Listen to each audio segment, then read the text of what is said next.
Hello students, welcome to daily maths practice. जैसा आप जानते हैं, हम Monday to Friday everyday 7 PM पे मैथ्स करते हैं और मैं आपको कई बार बोल चुकी हूँ, अगर आप फुल मार्क्स लाना चाहते हैं मैथ्स में और डेली सिर्फ 20 to 25 मिनट्स अगर आप कर लें, सिर्फ 20 to 25 मिनट्स अगर आप डेली मैथ्स पढ़ लेना, believe me it is more than sufficient. Daily करना है, सिर्फ 20 to 25 मिनट्स करना है। ओके, मंडे टू फ्राइडे करिए, सैटरडे संडे रिवाइज करिए जो मंडे टू फ्राइडे की है, एंड यू आर सॉर्टेड। तो लास्ट वीडियो में हमने एक्सरसाइज जो थी, हमारी पहली एक्सरसाइज जो थी एनसीईआरटी की, उसके क्वेश्चन नंबर 3 तक कर लिया था। अब देखिए आगे चलते हैं। क्वेश्चन कहता है कि given that HCF of 306 and 657 is 9, find the LCM of 306 and 657। क्या कहते हैं कि HCF गिवन है 306 और 657 का 9 और आपको LCM निकालना है। और हमने एक प्रॉपर्टी पढ़ी थी, इफ यू रिमेंबर इट, वो क्या थी कि HCF और LCM, किसी भी दो नंबर का HCF और LCM किसके इक्वल होता है? वो इक्वल होता है product of the two numbers. ये हमने प्रॉपर्टी पढ़ी थी, तो ये प्रॉपर्टी बड़ी इजीली यहाँ पे अप्लाई हो जाएगी। ठीक है, HCF हमें दे रखा है, नंबर्स हमें दे रखे हैं, LCM निकालना है। HCF की जगह हमने क्या पुट कर दिया? 9, क्योंकि क्या दे रखा है? HCF कितना है? HCF है 9, राइट। HCF कितना दे रखा है हमें? 9 दे रखा है, तो HCF की जगह हमने 9 पुट अप कर दिया। LCM हमें निकालना है, let it be LCM only, and product of the two numbers क्या हो जाएगा? 306 इंटू 657। तो अगर आपको ये फॉर्मूला याद है तो आपको कोई भी दिक्कत नहीं होगी, अदरवाइज आप दूसरा ही करेंगे। उन्होंने देखिए आपसे यही टेस्ट करना चाहते हैं कि आप अप्लाई क्या करते हैं, व्हाट डू यू अप्लाई। क्या आप 306,657 करके LCM ले रहे हैं?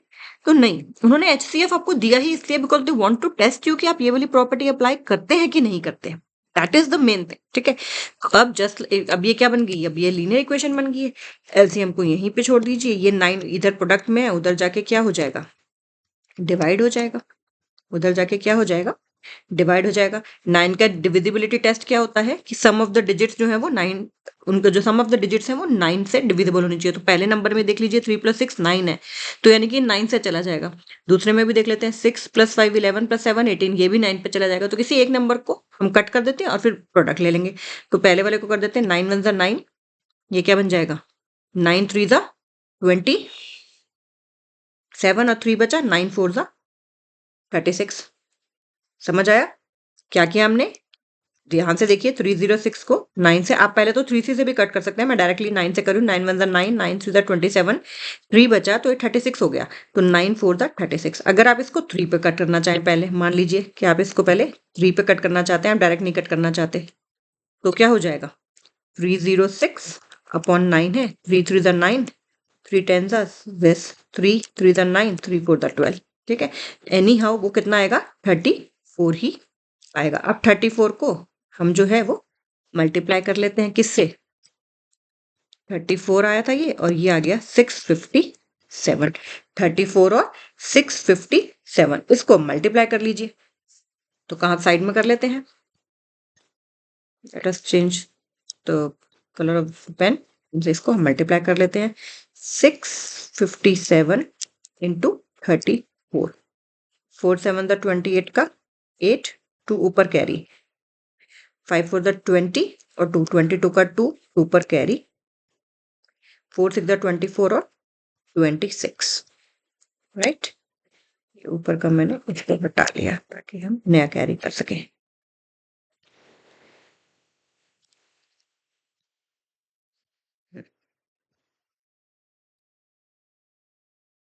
तो 3 7 द 21 का 1, 2 ऊपर कैरी, 3 5 द 15 और 16 17 का 7, 1 ऊपर कैरी, 3 6 द 18 और 19, 8 2 और 1 3, 7 और 6 13 का 3, 1 ऊपर कैरी, 9 2 11 13 का 3, 1 ऊपर कैरी, 12, सॉरी, ठीक है, 1 ऊपर कैरी, 2 2 3 3 8। तो कितना आ गया ये? कितना आ गया ये? 2 2 3 3 8। तो हमने क्या निकाल दिया? इसका LCM निकाल दिया 22,338। ये 22338 लिख दीजिए simply. Need not put any comma और, ठीक है। 22338। तो ध्यान से देखिए क्वेश्चन क्या था कि HCF गिवन है तो LCM निकाल लो। तो आपको यही प्रॉपर्टी यूज करनी है कि HCF into LCM is equal to product of the two numbers. क्योंकि अगर आपने उन्होंने आपको सिर्फ प्राइम फैक्टराइजेशन ही देखना होता तो आपको कह देते ना कि प्राइम फैक्टराइजेशन से निकालो। बोर्ड में इतने सारे क्वेश्चन आए हुए, सीधा प्राइम फैक्टराइजेशन से LCM निकालो, HCF निकालो, जो हम आगे करेंगे। ओके, अब एक बहुत इंपॉर्टेंट क्वेश्चन हम कर रहे हैं, बिल्कुल नया टाइप का। इसको बहुत ध्यान से समझना है आपने। क्वेश्चन क्या कहता है? कहता है चेक करो क्या 6 raise to the power n, कोई नंबर है 6 raise to the power n, जहां पे n क्या है? कोई नेचुरल नंबर n है। नेचुरल नंबर है तो मतलब वो एटलीस्ट 1 से शुरू हो रहा है, 1 से छोटा नहीं है, 0 नहीं है या नेगेटिव नहीं है। 6 raise to the power n है, क्या वो एंड कर सकता है विद डिजिट 0? क्या वो एंड कर सकता है विद डिजिट 0? ये बहुत इंपॉर्टेंट है। इस तरह का क्वेश्चन, यहाँ पे नंबर चेंज होता जाएगा, कभी 15 की पावर n आ जाएगा, कभी 45 की पावर n आ जाएगा, कभी 5 की पावर n आ जाएगा, कभी 4 की पावर n आ जाएगा। ये क्वेश्चन आते रहते हैं बोर्ड में, ठीक है। कितने मार्क्स के आते रहते हैं? 2 मार्क का आता रहता है क्वेश्चन, ठीक है। एंड इसमें एक स्टेप और बढ़ा के 3 मार्क का भी आ जाता है। उसमें वो पूछ लेते हैं कि अगर ये नहीं है तो किससे मल्टीप्लाई किया जाए कि ये हो जाए एंडिंग विद 0, ये भी पूछ लेते हैं। ओके, तो इस क्वेश्चन को बहुत ध्यान से समझना है। देखिए, आपको पता है, पहले समझ लीजिए, ठीक है, कि आपको पता है कि अगर कोई भी नंबर को, for any number two and with 0, and with 0, उसके अंदर क्या आना चाहिए? 0 आना चाहिए लास्ट में। तो 0 कब आ सकता है? जब वो 10 उसमें आता है। यानी कि अगर इसको प्राइम फैक्टर्स के फॉर्म में लिखे तो 2 और 5 आता है। तो किसी भी नंबर, कोई भी नंबर, समझने की बात यह है कि कोई भी नंबर अगर आप चाहते हो कि वो 0 से एंड करे तो उसमें 2 और 5 होना जरूरी है। ये बात समझ आ गई कि उसमें जो है 2 और 5 के मल्टीपल होने चाहिए, ठीक है, अदरवाइज वो नहीं एंड करेगा। और ये तो आपको पता है, कोई भी नंबर 0 से अगर एंड हो रहा है तो उसको 5 से भी डिविजिबल होना पड़ेगा और 2 से भी डिविजिबल होना पड़ेगा। हमें बस यही प्रूव कर देंगे हम कि इसमें देखो, इसमें तो भाई 2 ही नहीं है, इसमें तो 5 ही नहीं है। इसमें तो चाहे एक भी अगर नहीं है, लेकिन अगर एक है दूसरा नहीं है तब भी नहीं होगा वो। फॉर इंस्टेंस, जैसे इसमें देखिएगा 6 raise to the power n को मैं कैसे लिख रही हूँ? 2 इंटू वी की पावर n, यानी कि 2 की पावर n इंटू वी की पावर n, या फिर सिंपली यहां भी छोड़ देंगे तब भी कोई प्रॉब्लम नहीं है।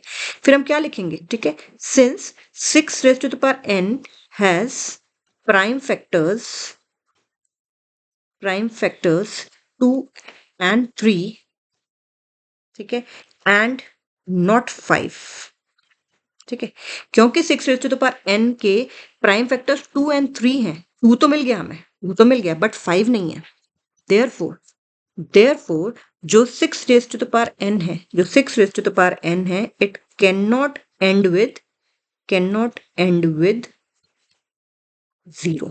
ध्यान रखिए, किसी भी नंबर को 0 से एंड होने के लिए 2 और 5 होना जरूरी है, तभी तो वो होगा 2 5 10। तो 6 raise to the power n के प्राइम फैक्टराइजेशन हमने करके दिखाई तो वो 2 इंटू 3 है। तो यानी कि इसकी जो, और हमें पता है फंडामेंटल थ्योरम ऑफ अरिथमेटिक क्या कहती है कि हर कंपोजिट नंबर को प्राइम फैक्टर्स का प्रोडक्ट लिखा जा सकता है। तो हमने 6 को 2 इंटू 3 लिख दिया, और वो यूनिक होती है, ऑर्डर मैटर नहीं करता, 2 इंटू 3 लिखो या 3 इंटू 2, बट ये यूनिक है प्राइम फैक्टराइजेशन। तो इसमें हमें 5 मिला ही नहीं इसके प्राइम फैक्टराइजेशन में, ठीक है। तो इसमें हम सिंपली कह देंगे, और आप चाहे इसमें अगर आपको और अच्छा अपना आंसर करना है तो आप इसमें फंडामेंटल थ्योरम ऑफ अरिथमेटिक का जिक्र भी कर दो। इसमें फंडामेंटल थ्योरम ऑफ अरिथमेटिक का भी जिक्र कर दो, ये कह के कि हर कंपोजिट नंबर की प्राइम फैक्टराइजेशन तो यूनिक होती है, ठीक है। तो 6 raise to the power n में प्राइम फैक्टर्स 2 एंड 3 हैं, बट 5 नहीं है। Therefore 6 raise to the power n जो है वो कैन नॉट एंड विद 0। ये बहुत इंपॉर्टेंट क्वेश्चन है, most of the times boards में आ जाता है, ठीक। अब एनसीईआरटी का ही नेक्स्ट क्वेश्चन देखिए। अब एनसीईआरटी का नेक्स्ट क्वेश्चन हम देखते हैं, वो क्या कहता है, बहुत ध्यान से समझिएगा। पहले क्वेश्चन कहता है एक्सप्लेन करो वाई, एक्सप्लेन करो वाई दिस नंबर क्या है? 7 इंटू 11 इंटू 13 प्लस 13। एक नंबर तो ये दे दिया, दूसरा एक और भी दे दिया, 7 into 6 into 5 into 4 into 3 into 2 into 1 plus 5, ठीक है, प्लस 5। ओके, ये उन्होंने बोल दिया, ये प्रूव करो कि ये क्या है, ये कंपोजिट नंबर है। देखो, कंपोजिट नंबर्स की आपको डेफिनेशन बताई गई थी। अभी अभी अब देखो, अभी हम कैसे इसको प्रूव कर रहे हैं, ठीक है, ध्यान से देखना। ये एक टर्म हो गई क्योंकि प्रोडक्ट है, प्लस है, ये ऑपरेशन ये रहा प्लस का, और फिर एक ये टर्म हो गई, तो एक टर्म ये हो गई, एक टर्म ये हो गई। दोनों में देखो 13 है, तो मैंने क्या किया, 13 को ले लिया कॉमन। मैंने क्या किया, 13 को ले लिया कॉमन। इसमें से जब 13 को कॉमन लिया तो सिर्फ 7 इंटू 11 बचा, प्लस की जगह प्लस, इसमें का 1 बचा, क्योंकि इसको ओपन करके देख लो, चाहे इसको जब 13 को इससे मल्टीप्लाई करोगे तो आएगा 13 into 7 into 11 which is this only. Plus की जगह प्लस, 13 इंटू 1 करोगे तो 13 आएगा, 13 इंटू 1 करेंगे तो 13। तो मैंने क्या किया, मैंने 13 को कॉमन ले लिया। अब ध्यान से देखना, अब ध्यान से देखना, 13 एज इट इज, 7 इंटू 11 होता है 77 प्लस 1। तो नेक्स्ट स्टेप में 13 इंटू ये कितना हो गया, 78। 13 इंटू कितना हो गया, 78। अब आप 78 की प्राइम फैक्टराइजेशन कर लो जरा। 2 3 6, 2 9 3, 13, 13 1 तो यानी कि नेक्स्ट स्टेप में मैं इसको क्या लिख रही हूँ, 13 को लिख रही हूँ 13 ही, उसको लिख रही हूँ 2 इंटू 3 इंटू 13। ध्यान से देखो मैंने क्या किया, मैंने क्या किया है। अब इसको चाहे रीअरेंज कर लो, अपनी मर्जी है रीअरेंज करना है कि नहीं करना, यहाँ पे भी छोड़ दोगे तब भी। ध्यान से देखो, ये क्या सारे प्राइम नंबर नहीं है, ये क्या सारे प्राइम नंबर नहीं है। And bye fundamental theorem of arithmetic, bye fundamental theorem of arithmetic, आपने क्या सीखा था, फंडामेंटल थ्योरम ऑफ अरिथमेटिक क्या कहती है कि हर कंपोजिट नंबर को, हर कंपोजिट नंबर को कैसे एक्सप्रेस कर सकते हैं, as a product of, as a product of primes, as a product of primes. तो हम इसमें क्या लिख देंगे, हम इसमें क्या लिख देंगे कि ये तो क्या बन गया, ये तो प्रोडक्ट ऑफ प्राइम्स बन गया। तो फिर अगर ये प्रोडक्ट ऑफ प्राइम्स बन गया तो ये क्या हो गया, तो ये क्या हो गया, ये एक कंपोजिट नंबर हो गया, क्योंकि हमारी फंडामेंटल थ्योरम ऑफ अरिथमेटिक तो यही कहती है। तो हम क्या लिख देंगे, सिंस, हम इसके इसी के आगे जो ये है, इस स्टेप के आगे लिख देंगे कि since it is a product of primes, therefore given number क्या है, given number is a composite number. ठीक है, कैसे, due to fundamental theorem of arithmetic.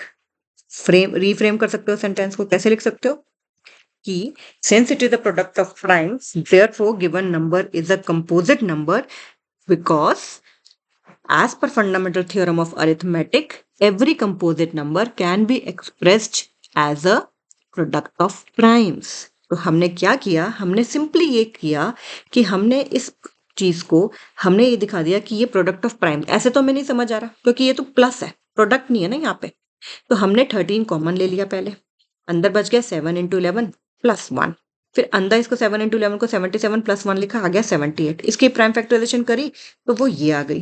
तो ये सारे के सारे क्या आ गए, प्राइम्स आ गए, यहाँ सारे प्राइम्स होने चाहिए। और फिर हमने बता दिया कि क्योंकि ये प्रोडक्ट ऑफ प्राइम्स है तो फंडामेंटल थ्योरम ऑफ अरिथमेटिक के हिसाब से ये तो कंपोजिट हो गया। क्योंकि ये प्रोडक्ट ऑफ प्राइम्स है तो फंडामेंटल थ्योरम ऑफ अरिथमेटिक के हिसाब से ये क्या हो गया, ये एक प्राइम, ये एक कंपोजिट नंबर हो गया, राइट। अब हम इसी में उन्होंने दो नंबर पूछे हैं, इसी में उन्होंने 2 नंबर पूछे हैं, तो अब हम दूसरे नंबर को भी देख लेते हैं। अब हम क्या करेंगे, अब हम दूसरे नंबर को भी देख लेते हैं। तो आपको फिर दोबारा से आइडिया लग जाएगा, क्लैरिटी हो जाएगी दूसरा पार्ट भी करने से कि हाँ इसको कैसे करना है। इस तरह का क्वेश्चन अगर आएगा तो, इस तरह के क्वेश्चन भी बोर्ड्स में बहुत सारे आए हुए हैं, जो भी बोर्ड्स के सारे प्रीवियस बोर्ड्स के एग्जाम के क्वेश्चन अभी करेंगे इसी चैप्टर में साथ साथ, तो आपको देख लीजिए। क्वेश्चन क्या है, ध्यान से देखिए, ये है कि 7 into 6 into 5 into 4 into 3 into 2 into 1, ये एक टर्म है प्लस, ये प्लस है, ये प्लस है, और एक 5। देखिए दोनों में 5 कॉमन आ रहा है, तो मैंने क्या किया, 5 को ले लिया कॉमन। मैंने क्या किया, 5 को ले लिया कॉमन। अंदर क्या बचा, 7 into 6 into 4 into 3 into 2 into 1, उधर बचा प्लस 1, राइट।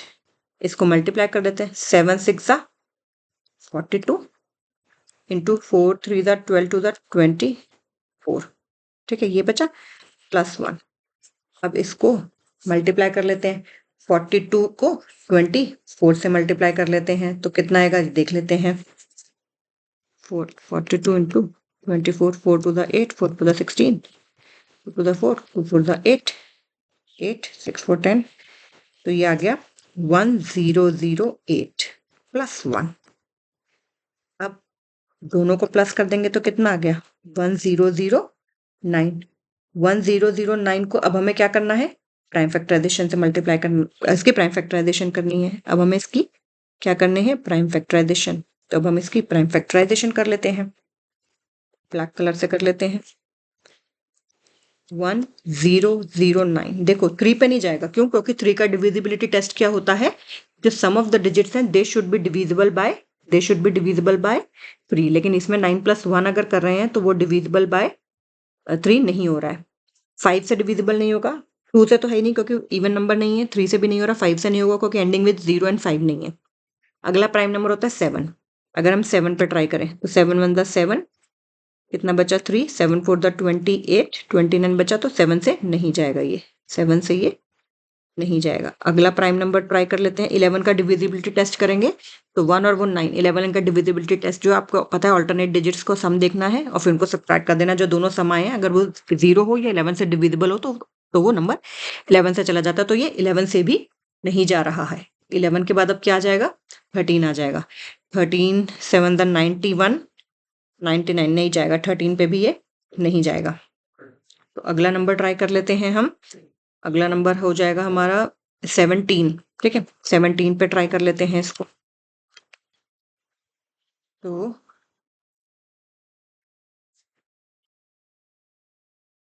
17 पे भी नहीं जा रहा है, ये 17 पे भी नहीं जाएगा। अब किस पे ट्राई करें, 19 पे ट्राई कर लेते हैं। 19 19 पर भी नहीं जा रहा ये 19 पर भी नहीं जा रहा है। ये क्या ये एक प्राइम नंबर तो नहीं है, क्या ये एक प्राइम नंबर तो नहीं है, ये भी सोचने की बात है। तो फिर आप रियलाइज करेंगे, आप इसको 31 तक करेंगे तो आपको रियलाइज हो जाएगा कि ये एक प्राइम नंबर है, it is itself a prime number, ठीक है। बहुत ज्यादा लंबा नहीं देखना ऐसे में, ऐसे में बहुत ज्यादा लंबा नहीं देखना कि आप 31 उसके बाद भी 37 तक करते जाओ, नहीं, आपको फिर आइडिया लग जाएगा कि ये क्या है, कि प्राइम नंबर ही है, इटसेल्फ ही। तो अब आप इसको लिख देंगे कि ये 5 इंटू 1009 है, since it is a product of, since it is a product of primes, so therefore by fundamental theorem of arithmetic, given number is a composite number, ठीक है, क्योंकि ये प्रोडक्ट ऑफ प्राइम्स है। और फंडामेंटल थ्योरम ऑफ अरिथमेटिक ये कहती है कि हर कंपोजिट नंबर को as a product of primes लिखा जा सकता है। तो इसीलिए ये क्या हुआ, इसीलिए ये एक कंपोजिट नंबर हुआ। तो इस तरह के जो क्वेश्चन है कि एक्सप्लेन करो, ये भी बोर्ड्स में काफी सारे क्वेश्चन ये आए हुए हैं, सब हम देखेंगे ये कि एक्सप्लेन करो कि ये या ये कंपोजिट नंबर्स है। तो हमने क्या किया, 2 टर्म्स ही होती है इसमें जनरली, जैसे कि इसमें एक टर्म ये है, एक टर्म ये है, कॉमन ले लेते हैं। इसमें एक टर्म ये है पूरी और एक टर्म 5 है, तो इसमें भी हमने कॉमन ले लिया और फिर ये दिखा दिया फाइनली कि ये प्रोडक्ट ऑफ प्राइम्स है। और अगर जब ये प्रोडक्ट ऑफ प्राइम्स बन जाते हैं तो इसका मतलब क्या होता है कि वो क्या है, एक क्या है, वो एक कंपोजिट नंबर है। क्योंकि fundamental theorem, word fundamental theorem of arithmetic इसमें जरूर आना चाहिए नाम, ठीक है, कि फंडामेंटल थ्योरम ऑफ अरिथमेटिक कहती है, क्या कहती है कि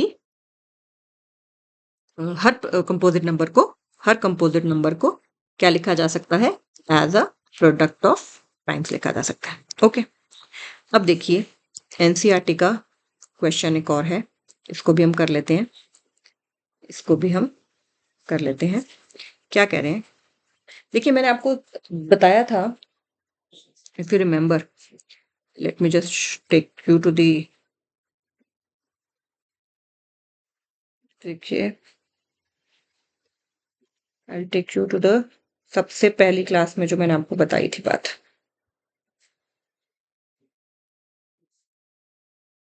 एक्चुअली में इस चैप्टर में आएगा क्या बताया था वो, ठीक है, इसमें बताया था कि नंबर सिस्टम आ रहा है 6 मार्क का, ठीक है। और ध्यान से देखिए कि फिर ये बताया था कि क्या क्या आ रहा है, फर्स्ट वेरी फर्स्ट वीडियो में बताया था ये कि इसमें क्या क्या आ रहा है। तो इसमें क्या बोला था कि फंडामेंटल थ्योरम ऑफ अरिथमेटिक को डिस्क्राइब करना आना चाहिए हमें, ये एक्सप्लेनेशन है।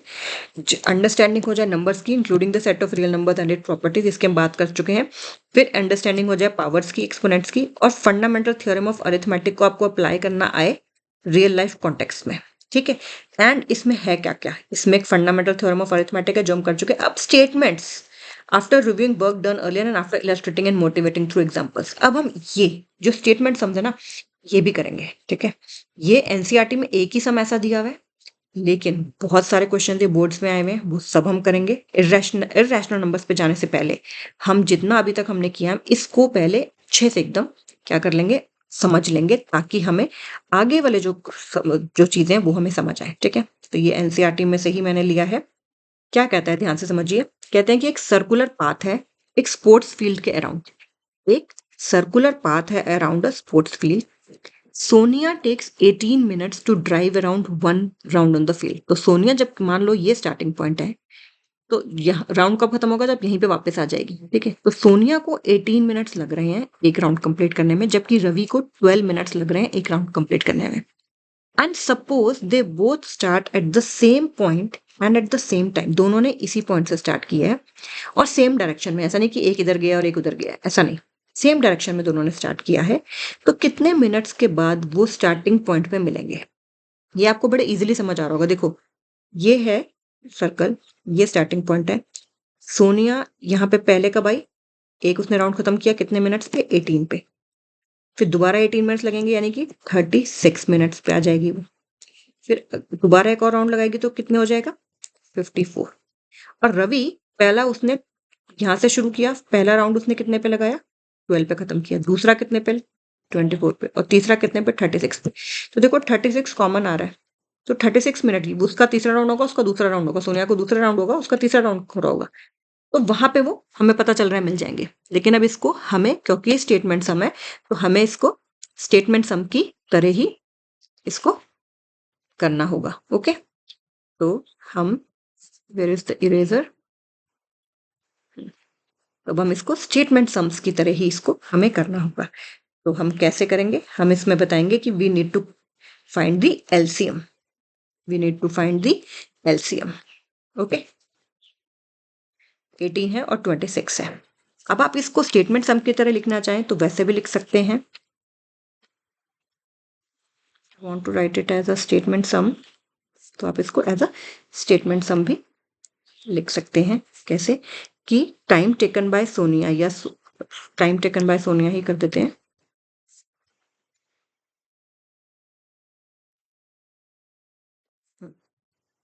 Time taken by Sonia to cover 1 round, कितना है वो, 18 मिनट्स है।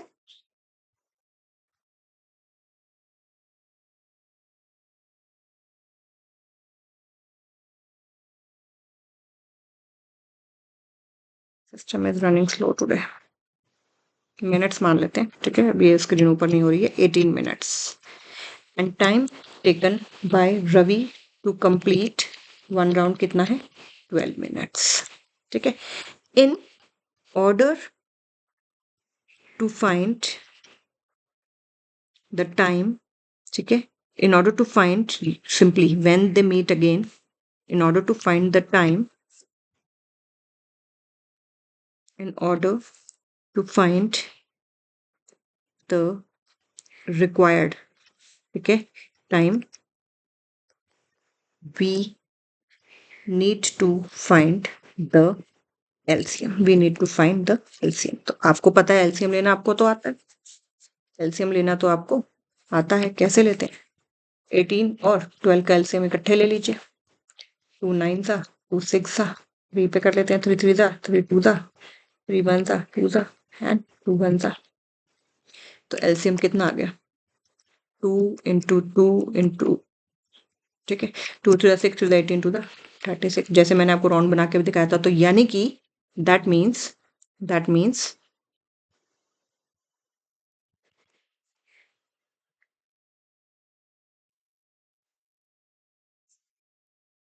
दैट मीन्स कि Sonia and Ravi will meet after 18 minutes. It means कि Sonia and Ravi will meet after 36 minutes. Sorry, 18 नहीं 36 निकला ना हमारा वो LCM after 36 minutes. अगर वो मान लो टाइम भी दे देते हैं कि दोनों 8 PM पे स्टार्ट हुए तो कितने बजे मिलेंगे, तो हम 36 प्लस करके कह देते 8:36 PM पे वो मिलेंगे। बट उन्होंने हमसे सिर्फ इतना पूछा कितने मिनट्स के बाद, तो 36 मिनट्स के बाद। अगर वो टाइम भी दे देते थे कि वो दोनों 8 बजे स्टार्ट कर रहे हैं तो कितने बजे मिलेंगे, तो हम 8:36 PM उसको कह सकते थे। ठीक है, तो ये हमारी NCERT हो गई है। अब हम एक्स्ट्रा क्वेश्चंस करेंगे नेक्स्ट क्लास में। And please subscribe to the channel, share with your friends also. Okay, see you, bye.